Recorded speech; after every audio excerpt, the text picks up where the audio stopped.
Salut et bienvenue dans un nouvel épisode de mon podcast Pourquoi pas. Aujourd'hui c'est encore un épisode spécial parce qu'on a un invité, enfin des invités si je peux dire, c'est le groupe Bonne Nuit. On n'est que avec Théodore parce que Étienne n'était pas disponible, mais Théodore va représenter ce groupe Bonne Nuit. On va parler de leur parcours, de leurs projets, de leurs ambitions. Ils ont déjà sorti un EP qui s'appelle Bonne Nuit avec 6 titres, dont un qui a fait 20 000 streams sur Spotify avec Café Club, ou encore Le type aux yeux noirs avec plus de 10 000 streams sur Spotify encore. Sachez qu'à chaque fois j'aimerais bien pouvoir mettre des petits extraits parce que je trouve que c'est mieux pour avoir un avant-goût, mais au niveau des droits c'est compliqué, donc je vous laisse aller voir sur internet si ça vous intéresse. Je vous conseille aussi d'aller vous abonner à leur compte Insta. Ils vont faire une date à Paris le 21 mars dans le 18e et ils font aussi souvent des dates en Vendée, donc je vous conseille de rester à l'affût. Je vous laisse le jingle et puis on se retrouve après. Non mais en vrai des fois je me dis Pourquoi pas? pourquoi pas Pourquoi pas? Pourquoi pas Pourquoi pas? Pourquoi pas? Pourquoi pas un podcast par Aunois. Salut, merci d'avoir accepté mon invitation. Et moi, je vous ai connu au départ avec Origin Club en vacances et on était genre en mode waouh parce que c'était trop bien et il y avait une énergie folle en concert. Et l'année d'après, on vous a revu au même endroit sous le nom de Bonne Nuit cette fois-ci et on était toujours aussi impressionnés. Et donc maintenant, votre groupe, c'est Bonne Nuit, c'est ça ? Exactement, déjà bonjour, merci beaucoup pour l'invitation. Avec plaisir, merci. Dans le groupe Bonne Nuit, du coup, il y a Étienne, 22 ans, et Théodore, 24 ans, c'est ça ? C'est exactement ça, donc ouais, Bonne Nuit, c'est la suite de Origin Club, comme tu l'as dit, et ouais, Étienne était déjà là sous Origin Club, et moi aussi, c'est la suite du projet un petit peu, ouais. Oh, trop cool. Et c'était pas douloureux, on va dire, de quitter votre premier groupe Origin Club ? Eh bien, en fait, c'est des histoires humaines, disons. On était 4 dans Origin Club et là, on n'est plus que 2. Et puis surtout, on a pas mal changé d'esthétique musicale, on a changé pas mal de choses. Donc, on ne pouvait pas continuer en gardant le même nom. On ne se sentait pas de le faire comme ça. On avait besoin d'un vent de fraîcheur. Et puis surtout, maintenant qu'on n'était plus que 2, qu'il n'y avait plus les gars avec nous, ça pouvait pas garder la même identité. Donc voilà, on avait besoin d'un nouveau cap, d'un nouveau nom. Moi, ça se comprend totalement. Et puis, c'est bien, du coup, ça fait un peu de nouveauté. Et pourquoi Bonne Nuit ? Parce que c'est marrant comme nom. Bonne Nuit, c'est vrai que c'est un peu les... Il y a pas mal de choses derrière, mais disons que c'est un intime un peu universel. C'est un peu les deux mots qu'on se dit sur l'oreiller, qu'on dit à l'être qu'on aime. On se dit tous bonne nuit et en même temps tout le monde partage ça, tout le monde partage la nuit. Tout le monde partage l'amour, tout le monde partage la nuit. Et on avait vu qu'on a un message qu'on veut assez universel, même si notre musique elle est pas faite pour tous, mais voilà, on avait besoin de ces mots un peu universels qu'on partage ensemble et ça nous allait bien. On aimait bien comment ça sonnait aussi, tout simplement. Donc voilà, bonne nuit. C'est ce qu'on souhaite en fait à l'humanité. On souhaite bonne nuit à l'humanité parce qu'il y a un peu un message un peu triste dans nos chansons. Souvent, c'est des paroles sombres, mais en même temps quelque chose d'assez festif et de musique assez énergique. Donc voilà, on souhaite bonne nuit à l'humanité. Voilà. Ah, mais c'est un super nom du coup, parce que moi je l'avais jamais réellement compris et donc là ça fait sens et c'est une super bonne idée. On a essayé en tout cas de réfléchir un peu. Et j'adore l'idée. Et du coup, qu'est-ce que vous faites comme études ? Alors Étienne, il est diplômé en santé, en ergothérapie précisément de la Sorbonne. Il est tout fraîchement diplômé là. Et moi, je suis encore étudiant à la Sorbonne aussi, en administration et gestion de la musique. Donc je fais un mémoire sur la politique européenne de la musique. Voilà, ce genre de choses que je fais. J'ai fait du droit avant, mais je me suis réorienté ensuite dans la musicologie. D'accord. Donc tu restes dans le même environnement du coup. Dans l'environnement musical, ouais, c'est vrai. Après, je fais pas des études de musique, hein, je fais des études de gestion de projets musicaux plutôt. Oui. Ce que je fais avec le groupe, voilà. Oui, que ce soit plus complémentaire. Et c'est pas trop dur de jongler les cours et la musique ? C'est dur de jongler entre les cours et la musique, oui. C'est surtout maintenant qu'on a un projet qui qui est très preneur en temps parce qu'on y consacre beaucoup d'énergie, parce qu'il y a pas mal de choses qui se passent autour de Bonne Nuit, et ça c'est super cool, mais c'est vrai qu'en termes d'emploi du temps, parfois c'est compliqué, mais c'est toujours avec très grand plaisir justement, si c'est compliqué, c'est parce qu'il se passe des choses, donc moi ça m'a jamais dérangé de devoir faire 1000 choses à la fois. Ah, bon bah ça va, du coup c'est pas... Ouais, ça vous fait plaisir en fait, même si c'est compliqué. Exact. C'est vraiment pas on le fait avec grand plaisir, quoi, ce temps qu'on y consacre. Oui, parce qu'en plus j'ai vu que vous faites... Là ça fait plusieurs week-ends de suite que vous faites des concerts en plus. Oui, c'est vrai que d'habitude on ne joue pas trop l'hiver, Ouais. mais là cette année on est particulièrement pris l'hiver, et puis on le sera aussi beaucoup cet été bien sûr, à partir du printemps. Et puis là on a ce concert en mars qui va être assez important pour nous.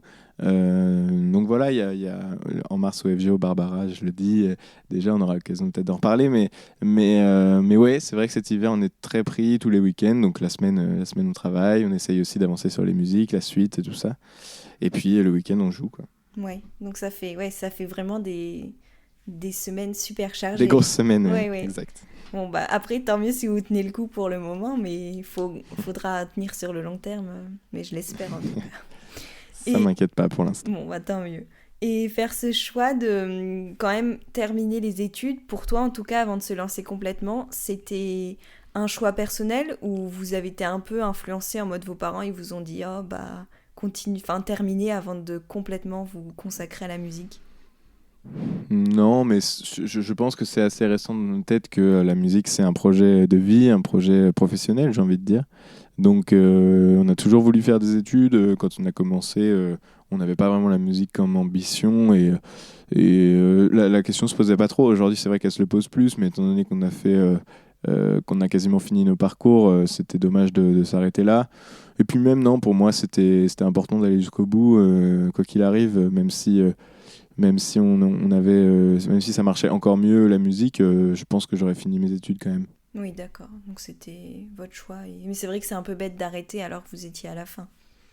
Bah, ça des choix qui peuvent se comprendre aussi, hein, Oui, mais nous on aime ça. Enfin, moi j'aime ça, en tout cas, j'aime étudier, j'aime être étudiant. Il va falloir que j'arrête un jour, oui. mais j'aime ça. D'accord, bon bah tant mieux. Et justement, parce que toi du coup t'es complètement du côté de la musique, même au niveau des études, et t'as commencé quand la musique? La musique, j'ai acheté une guitare à 14 ans. Mes parents m'ont acheté une guitare, d'ailleurs je les remercie encore. Et à partir de là, j'ai plus arrêté. Et, on a créé un groupe tout de suite. On savait à peine jouer, mais voilà, on était à la fin du collège et on s'est dit c'est maintenant, on essaye de faire un truc tous ensemble. Et depuis, bah, je fais de la musique. Ça a évolué ma pratique, bien sûr. Je fais moins de guitare, je fais plus de composition en général avec des ordinateurs aussi. On a évolué dans notre pratique, mais ouais, ça fait 10 ans. Ah ouais, donc ça fait longtemps maintenant. T'as appris tout seul un peu? J'ai appris tout seul, ouais. J'ai jamais pris de cours. Je suis pas allé au conservatoire. Étienne a pris un peu de cours d'accordéon, lui il est accordéoniste. Et moi non, je suis totalement autodidacte. Donc tu fais partie de ces génies qui arrivent à faire sans cours en fait. Je sais pas si c'est du génie, mais je sais pas. J'ai forcément eu il y a des choses, hein, qu'on peut trouver quand on se passionne un peu pour l'instrument. On peut chercher sur internet, Oui, ou sur voilà, il y a toujours des ressources à trouver. Donc voilà, je me suis débrouillé un peu, et puis après il y a forcément des choses que j'ai pas parce que j'ai pas suivi de cours, donc il manque certaines bases sûrement pour certains, mais je fais avec ce que j'ai.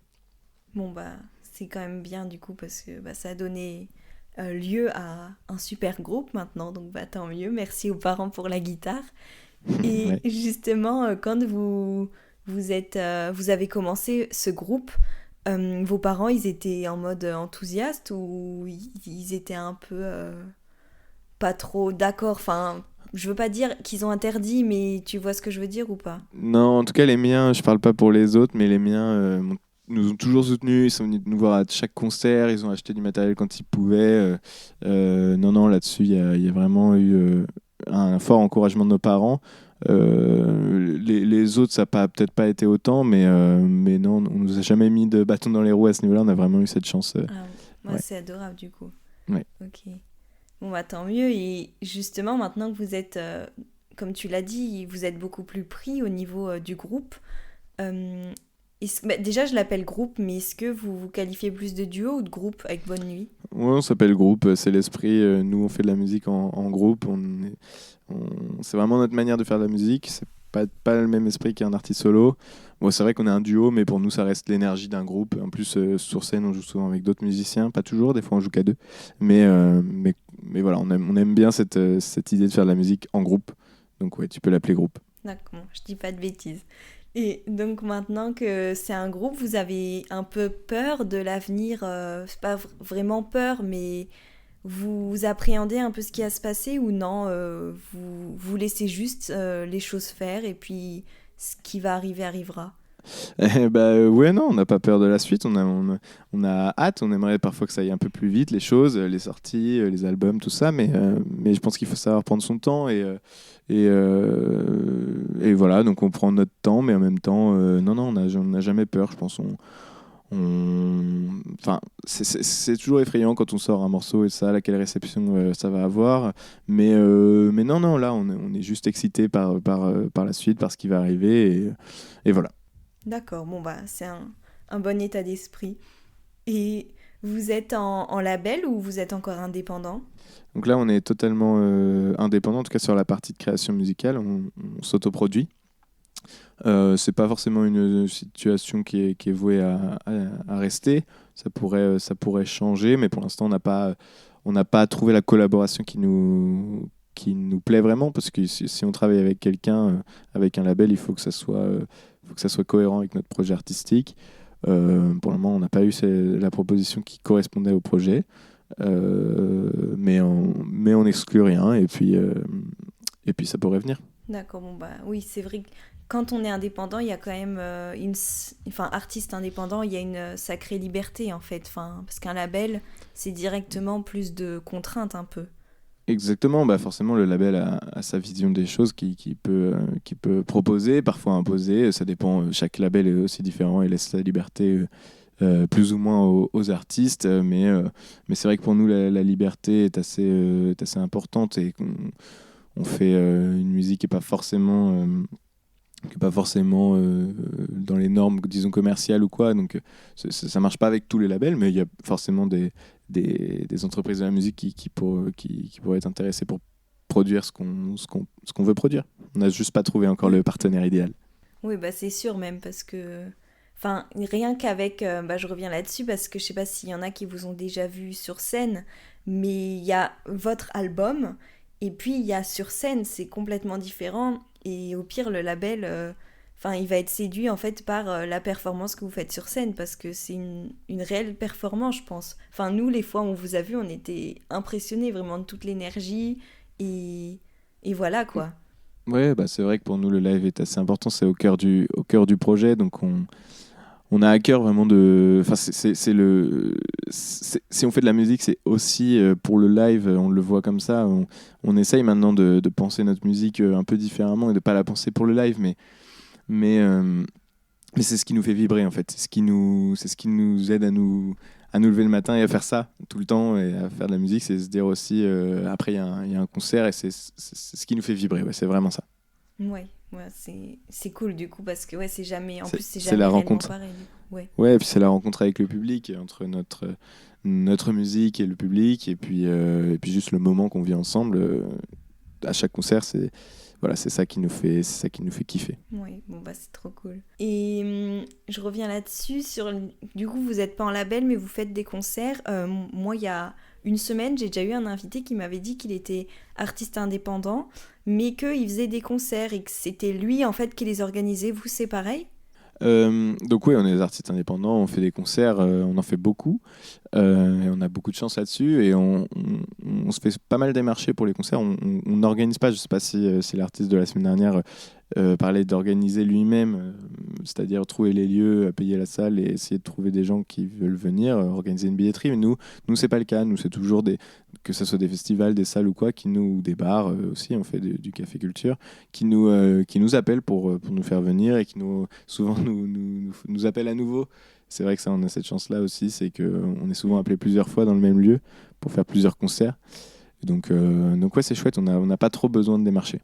Ah mais du coup ouais, c'est trop cool parce que vous avez en fait un peu les avantages, bon pas tous, mais d'un label quand même, mais vous êtes toujours indépendant parce que se faire démarcher et tout, en plus c'est super flatteur dans un sens. Oui, c'est sûr, c'est sûr. Mais bon, disons on appelle à développer le projet encore plus loin avec de nouveaux horizons pour que notre musique elle ait plus d'impact et qu'elle soit plus écoutée, qu'elle trouve son public. En fait, elle a trouvé un public, mais elle n'a pas encore trouvé le public au sens large du terme, que ce soit en France ou ailleurs. Et pareil pour les concerts, on est appelé demain à tourner de tourner ailleurs, dans des villes qu'on n'a pas encore découvert. Donc ouais, c'est pour ça aussi qu'on a besoin de partenaires. Je pense qu'on peut jamais travailler seul.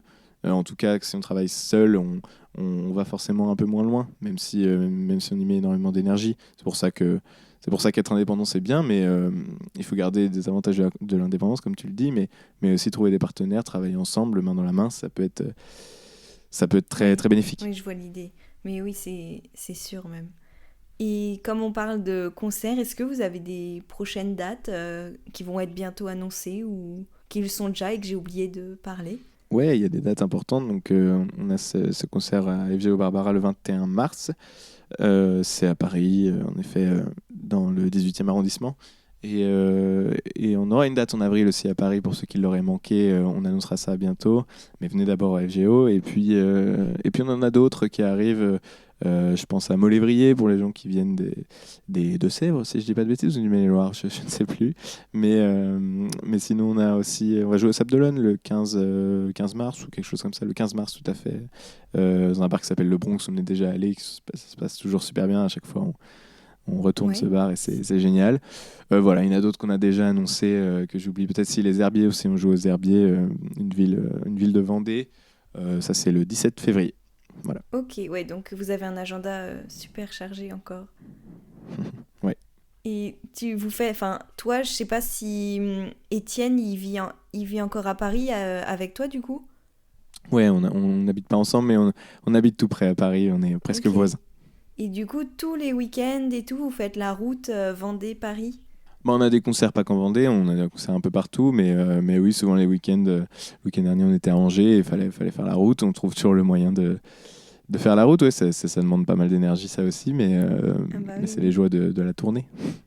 Bah oui, c'est vrai que ça doit être une super ambiance. Et vous avez des projets au niveau album, puisque vous avez déjà sorti un EP, mais peut-être le prochain projet, ça va être un album ou un single? Ouais, on va plutôt. Là, on sort un clip très prochainement qui nous a demandé pas mal d'énergie et donc ça c'est prévu pour le mois de mars, là, début du mois de mars. Et c'est sur un morceau qui est déjà sorti, qui s'appelle Le Dessert, mais on l'a réenregistré pour l'occasion, donc on le sort vraiment comme un single tout neuf. Et je pense que ça va être pas mal. Et le clip va être super. Il a été réalisé par une artiste qui s'appelle Créma. Ok. Ah bah trop cool. Bah on attend ça avec hâte du coup. Et bah malheureusement on arrive à la fin parce que j'ai plus de questions. Donc bah merci beaucoup d'avoir accepté de faire ce bref entretien, on va dire. Et merci à toi de nous avoir invités. Merci. Et puis bah bon courage pour la suite. Voilà, merci beaucoup. Merci à toi. Merci. C'est la fin de cet épisode. Si cet épisode vous a plu, je vous conseille de le noter et de vous abonner pour pas louper les prochains. Et sur ce, on se dit à dans 2 semaines. Au revoir.